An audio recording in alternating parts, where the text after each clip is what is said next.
Hi, I'm Takumi.yamanaka. Today's MMA Fight Breakdown is how to truly pin an opponent on the cage.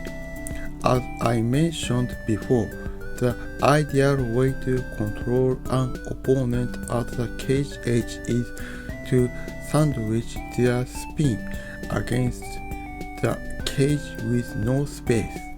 This example comes from a fight at Road FC in March 2026, Kim Sam vs. Kang Hyun Bin. Kim, who has a jiu-jitsu base, showed excellent groundwork. In this particular moment, we can see an ideal example of cage control. Kim restricts Kang's movement by pressuring his head into Kang's chest while controlling Kang's leg with his own body. In this position, Kang's spin is completely pinned to the cage, which prevents him from using his core effectively. In many cage situations, fighters try to control their opponent by wrapping the upper body.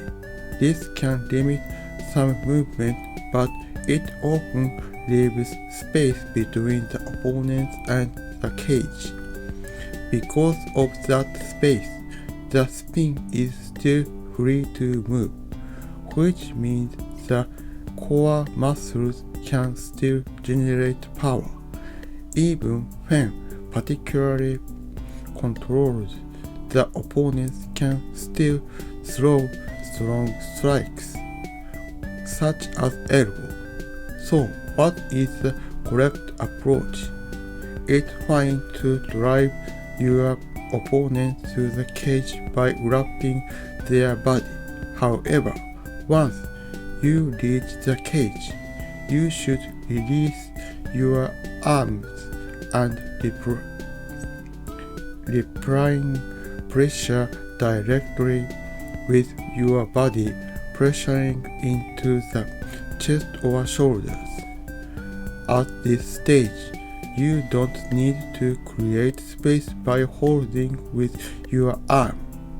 Of course, releasing your arm comes with a risk of escape, but keeping your arm wrapped often creates space, which allows the opponent to recover movement.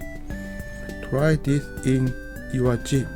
If you completely pin your opponent's spin to the cage, they won't be able to generate effective strikes. This is not just a technique, it's a structural principle. This is MMA Fight Breakdown.